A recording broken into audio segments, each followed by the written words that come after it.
Welcome to You Ought to Watch This Movie, the podcast about movies from the first decade of the 2000s, aka the aughts. Follow along and explore a movie from the aughts, getting unbridled opinions from two millennials. Sit back, relax, and enjoy one of the best decades in movies. And we're back once again for another Yadam. I know she doesn't like that. You ought to watch this movie. YAWTM, also pronounced Yadam. So, what are we reviewing this week, Colin? Today we are talking about Wonder Boys, which is again another 2000 movie. It released in February of 2000, I think February 28th, but I forgot to write that down. The end of February. Yeah, so I knew it was the end of February. One second, I can tell you for sure. Oh, you don't need to worry about the exact date. It's just February. But this is a movie that we weren't, well, I wasn't sold on initially because the trailer, and we'll get to it in a minute. The first trailer we saw was the critics. Rolling Stone rates this, and, you know, it wasn't selling it for me. I think I figured out what that date? trailer was, Oh. but I could be wrong because I just saw a piece of trivia. February 25th. February 25th. Okay, so into February. Yeah. And the trailer, what was it? I found a piece of trivia on IMDb, which is where I go to get most of my trivia, so it may or may not be accurate, but this it said that this movie, after it released in February to, not a great turnout, they tried to re-release it in November. So it was a marketing. Oh, okay. Because they felt like they didn't market it enough the first time, or, well enough the first time. Yeah. Well, I would say with that trailer, at least in today's era, that would have probably turned me off from the movie because I'm like, oh, great, a bunch of critics. Like, what do you know? And yes, so after we found the real trailer, or a real trailer without all the, Voice commentary. over movie critic commentary, yeah.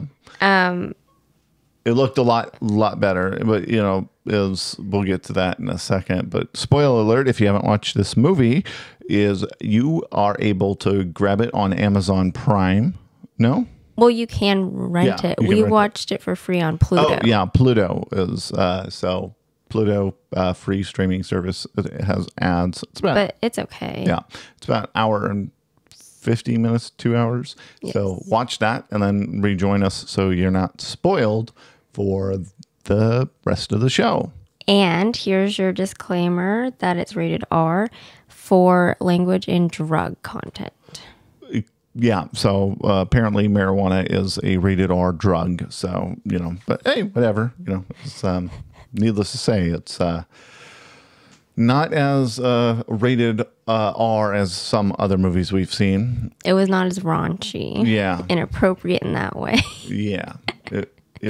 I feel like today it would be a PG-13 at worst. Really? I felt, I don't know. Every time we watch these rated R movies, I feel bad for watching them. Because I shouldn't be watching them. Yeah, exactly. So the trailer, if you will, and if you just heard a whine, that was from a cat in the other area. Because it sounds like one of our cats is chasing another one. Oh, well, I wonder who that is. But the trailer, so it was, I'll give my description first, and then you can go with yours. So I am glad we watched the actual trailer. The first trailer was the voiceover reviews, which instantly turned me off to the movie. In the regular trailer, we get the classic voiceover, but the situation shown in the various clips leave me wondering about the dynamics of the relationships and how they came to be. So, yes, sometimes I've previewed a lot of the trailers before Miles, because I had, an ongoing list of potential movies. And so anyway, I've seen the real trailer before that we watched, and then when I found the other one, I was like, this isn't the trailer I saw before. And so anyway, we found that, and I was like, I really initially wanted to see this just because I really like Tobey Maguire, and I really wanted to see this, but then I was like, well, maybe we shouldn't see it, maybe we won't like it. And so anyway, but after watching the real trailer, my first comment was the typewriter is the voiceover, because instead of like having an actual person talking, like the typewriter was typing stuff in between the scenes. Yeah. And so that was clever.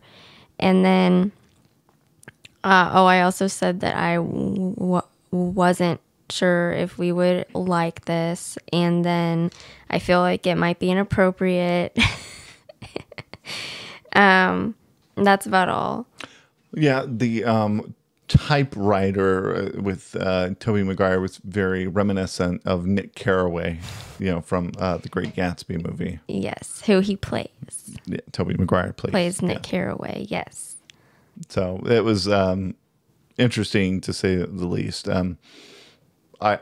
I almost imagine, like, thinking about it now, that what was his name? Tobey Maguire's character in here? Yeah, James. James. So I imagine that if we were to connect those two movies, right? Because James is a odd character to say the least. Mm-hmm.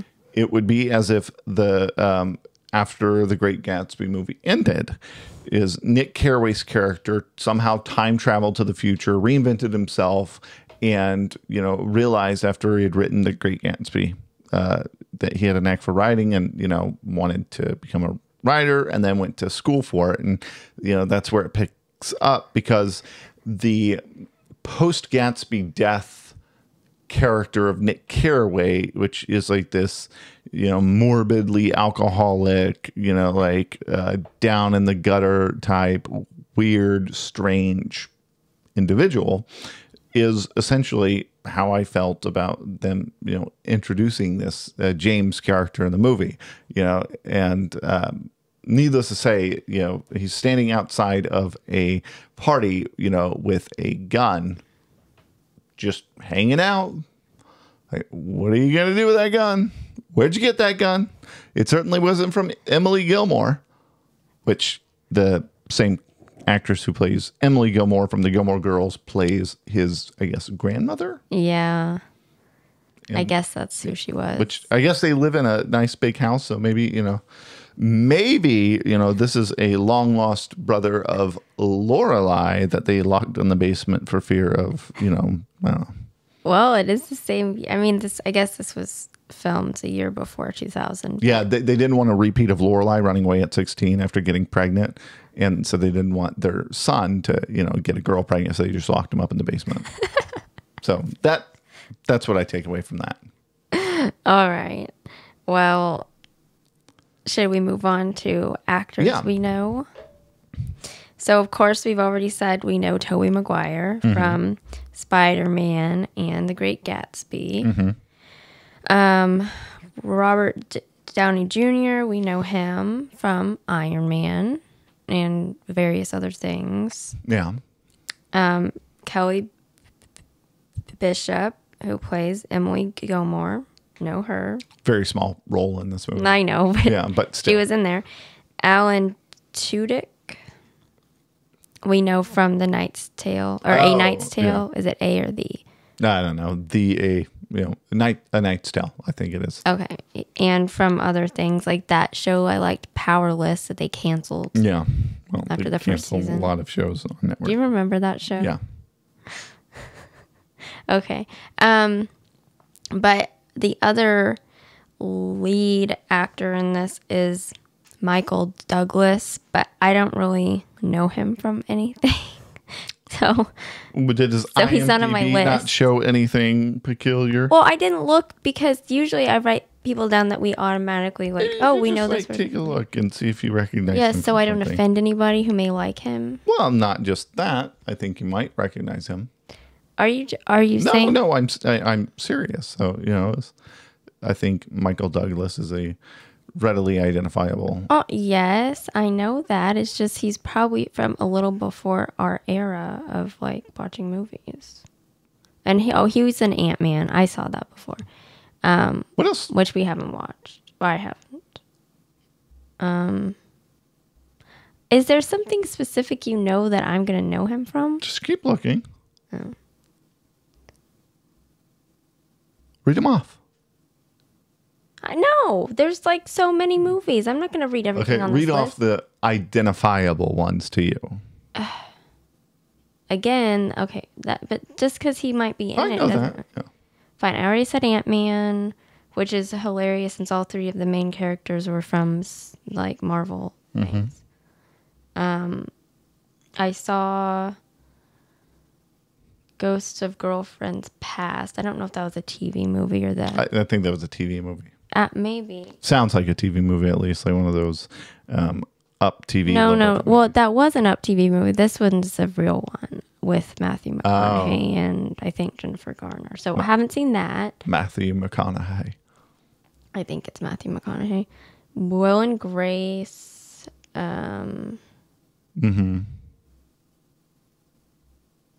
else we got? I'm looking. We're only What?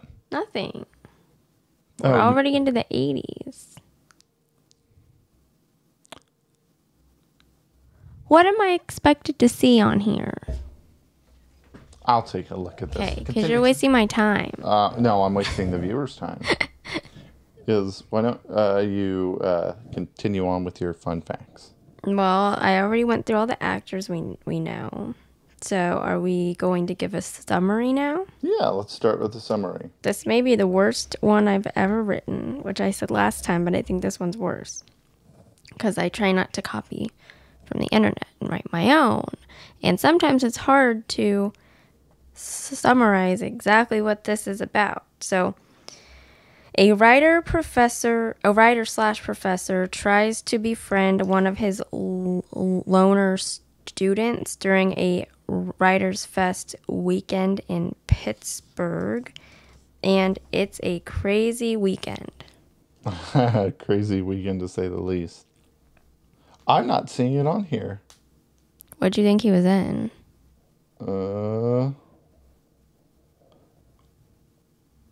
I thought he was in another superhero movie besides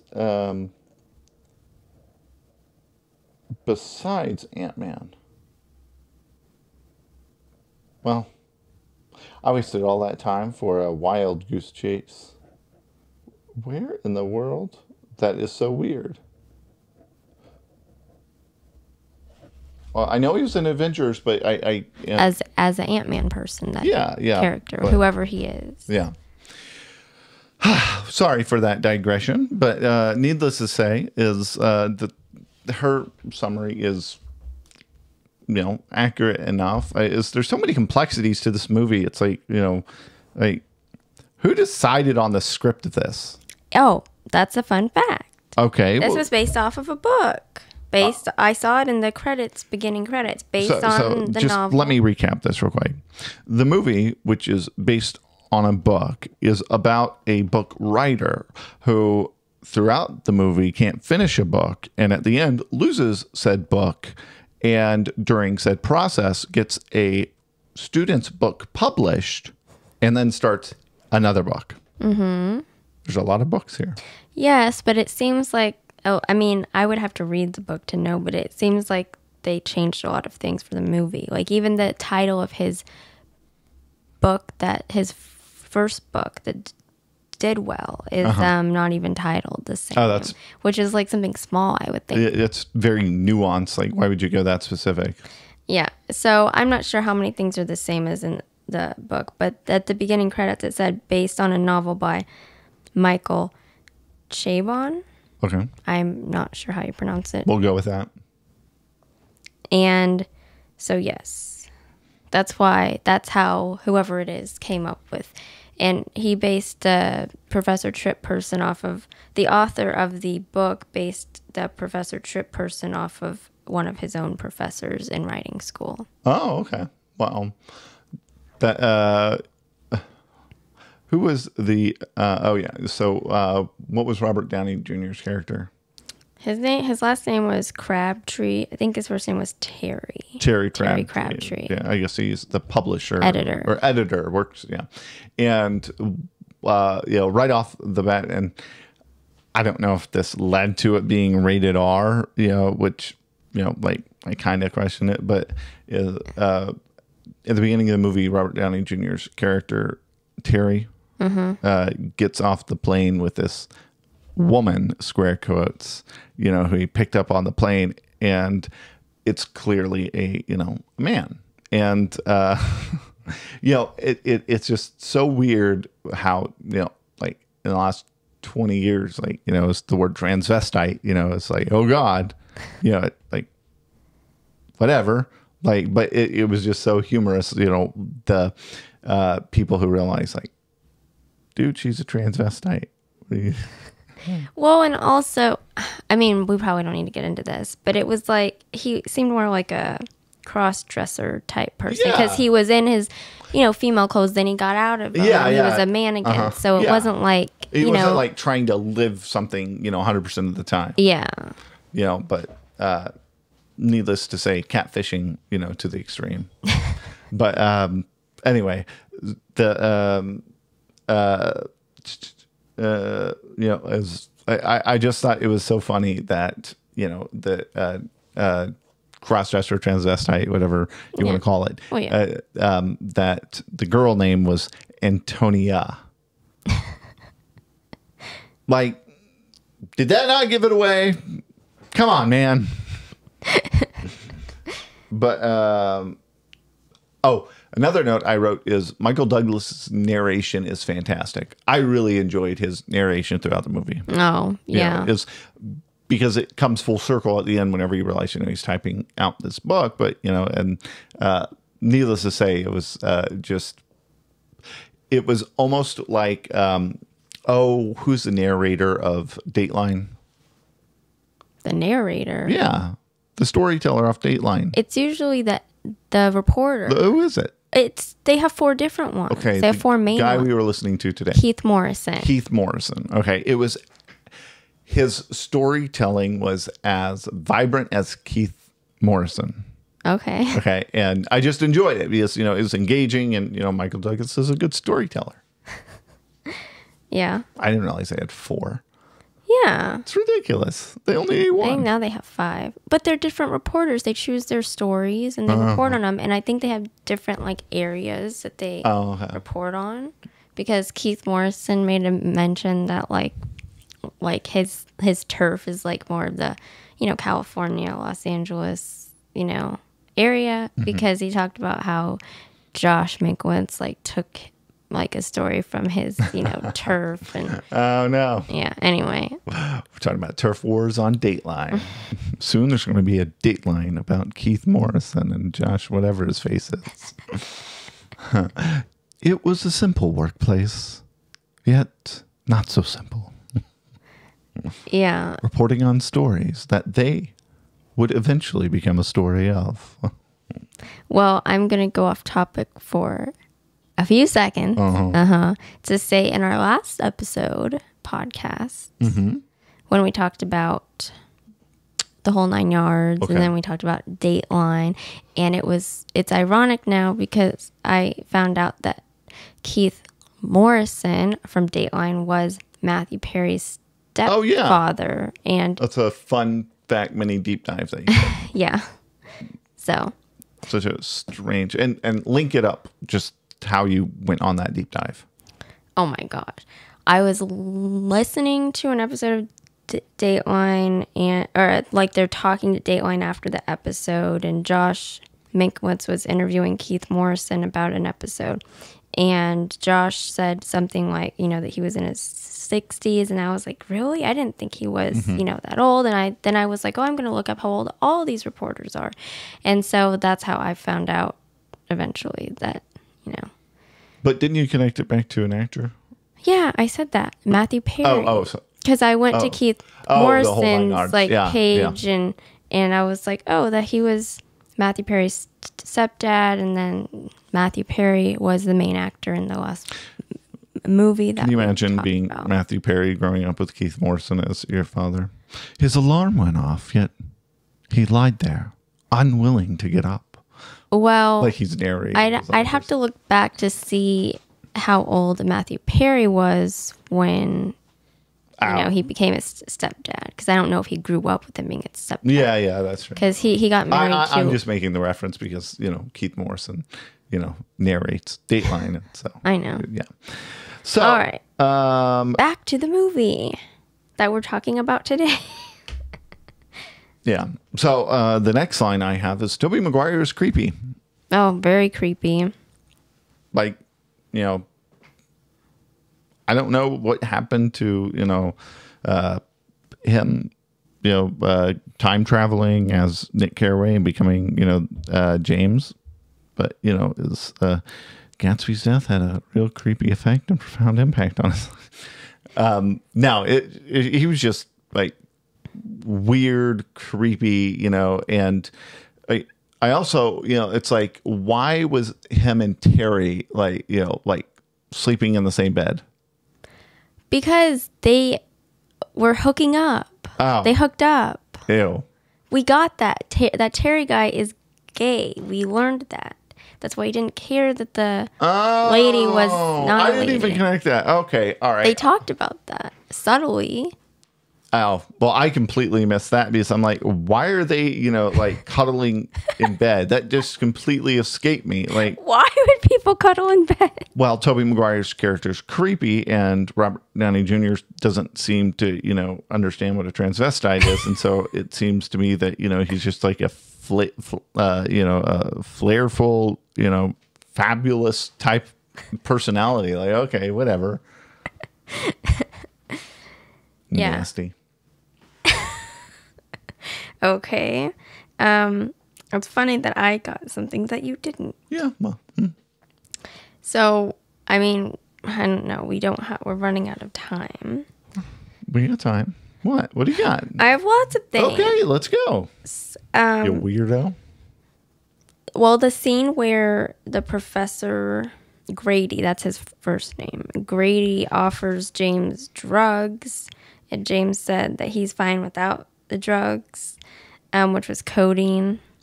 Well, I mean, I don't know if we should go back and talk about the scene before, why he was trying to get codeine, because the dog bit his ankle. Yeah, so his girlfriend's husband's dog.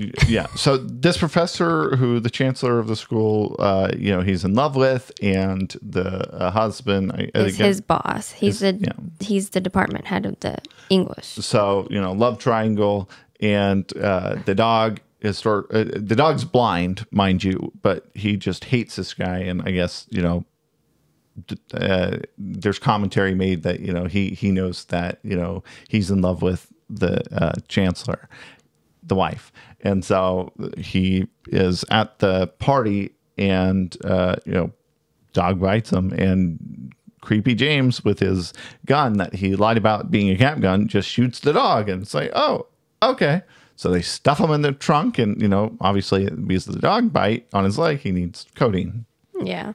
And so that scene reminded me of The Great Gatsby, where Nick is at that party, and that Catherine girl is like, I feel just as good with nothing at all.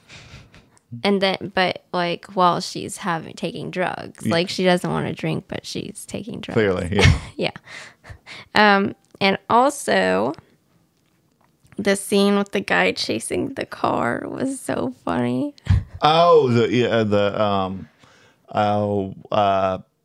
James Brown type character. Yes. Yeah. So apparently the car that he has, the professor has, is stolen from this James Brown type character, and part of the movie entails him trying to get away from this James Brown character, and it's hysterical to say the least. Yes, that was funny. And then I said, I'm not sure the purpose of this movie other than being based on a book. Yeah, I have no idea. Because it didn't really seem to have a point.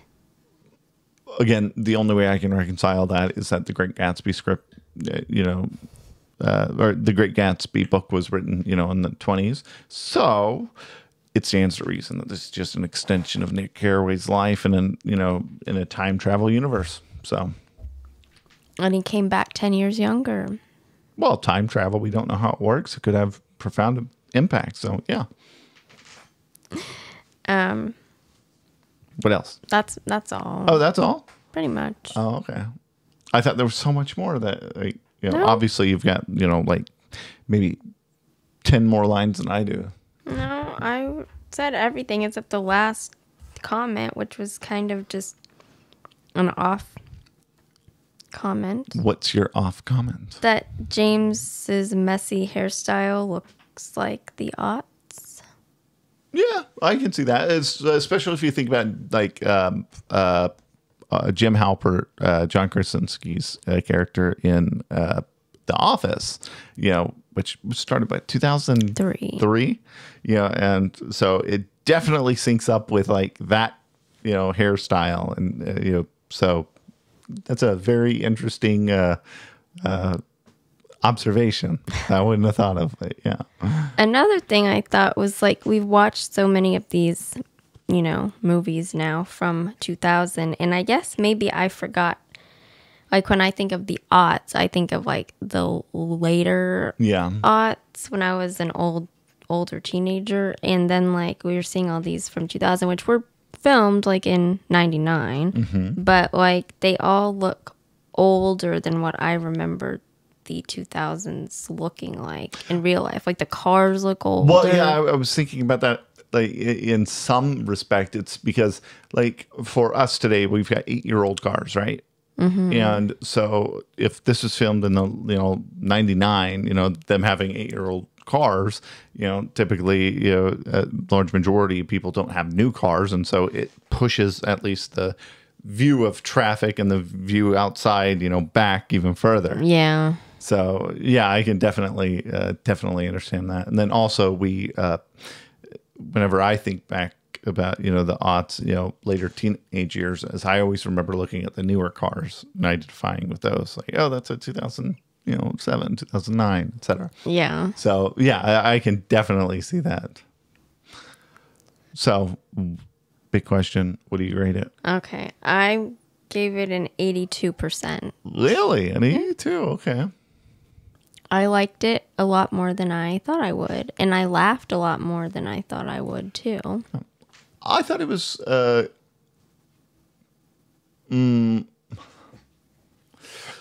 it's tough for me because I don't know how to weigh the comedy side with the drama of it, and